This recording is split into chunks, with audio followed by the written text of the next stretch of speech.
Vado al mercato. Anche io. Solo tu resti, dai. Lei lavora. Andiamo. All right, so if you're learning Italian, I bet this has happened to you. You spend all this time memorizing io vado, tu parli, lui mangia, but then you actually listen to Italians speak and you realize, wait a minute, they almost never say the io or the tu. What is going on? If that sounds familiar, you are so not alone. You've actually stumbled upon one of the biggest secrets that separates someone who's just learning from a book from someone who sounds genuinely, naturally Italian. And here's the best part. The answer is way simpler than you might think. Giving this one little thing right is a massive leap forward. It's a real game changer. Okay, let's dive right into it. So here it is, the golden rule, the big secret.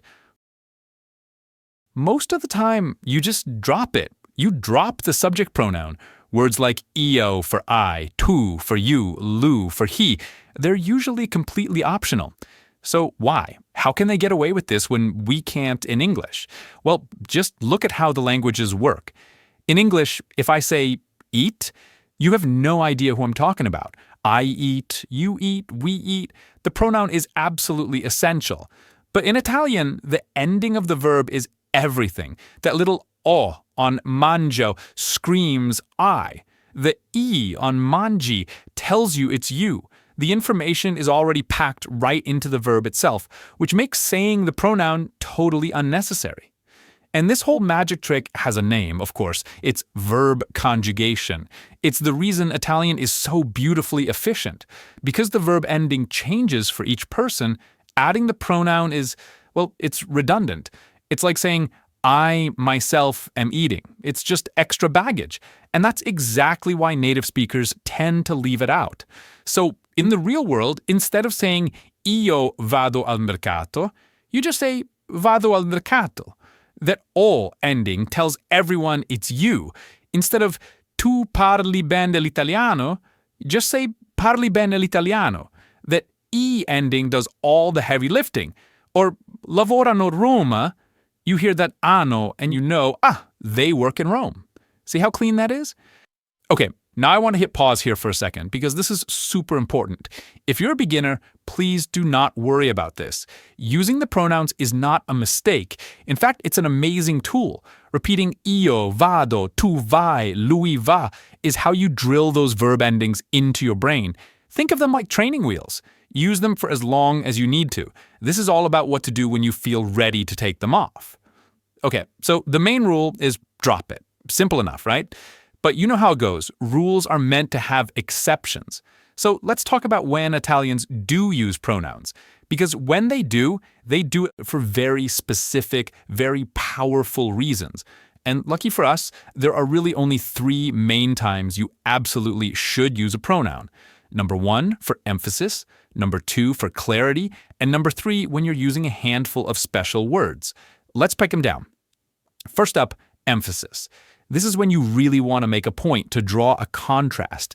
The source material for this explainer calls it the quarreling exception, which I think is just a perfect name for it. It helps you remember exactly when to use it. So picture it. You're in the kitchen, making your masterpiece, and someone tries to butt in. You wouldn't just say, cucino. No way. You'd hit them with, io cucino, non tu. You hear that punch? I am cooking, not you. The pronouns are there to draw a line in the sand. They're weapons of emphasis. Okay, exception number 2 is a lot less dramatic. It's all about clarity. And this one almost always pops up when you're trying to distinguish between he and she. It's just a practical tool to avoid confusion. And here's why it's a problem. The verb for he works and she works is the exact same word, lavora. So if you just say lavora qui, your listener is left wondering, wait, who are we talking about, he or she? By adding the pronoun, you make it crystal clear. Lui lavora qui, he works here. Lei lavora qui, she works here. Confusion gone. And our final exception's a little different. It's not about emphasis or confusion, it's just a simple grammar rule you have to know. There are certain words that just demand a pronoun after them. 2 of the most common ones you'll run into are Anche, which means also or to, and solo, which means only.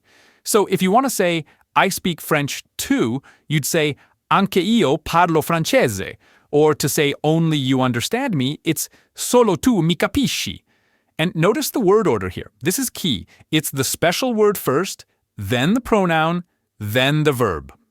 Okay, I know that was a lot. We have the big rule, drop the pronoun, and then these three exceptions. So how do you keep it all straight in your head? I'm going to give you one simple analogy that's going to lock it all in place. I want you to think of Italian subject pronouns like they're salt. You don't just dump salt all over your food, right? It would be way too much, totally overpowering. No, you use a pinch here and there, strategically, to add flavor, to bring out a contrast, to make something really pop. That's exactly how you should use Italian pronouns.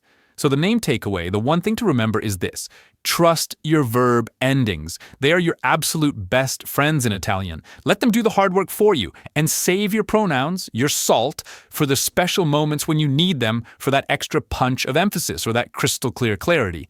So now it's over to you. Think about your own Italian practice. Now that you're in on the secret, what's your next move? Are you going to focus on consciously dropping the pronouns to sound more natural? Or are you going to start practicing how to use them for emphasis to really make your point? Whichever you choose, give it a shot. You'll be amazed at the difference it makes.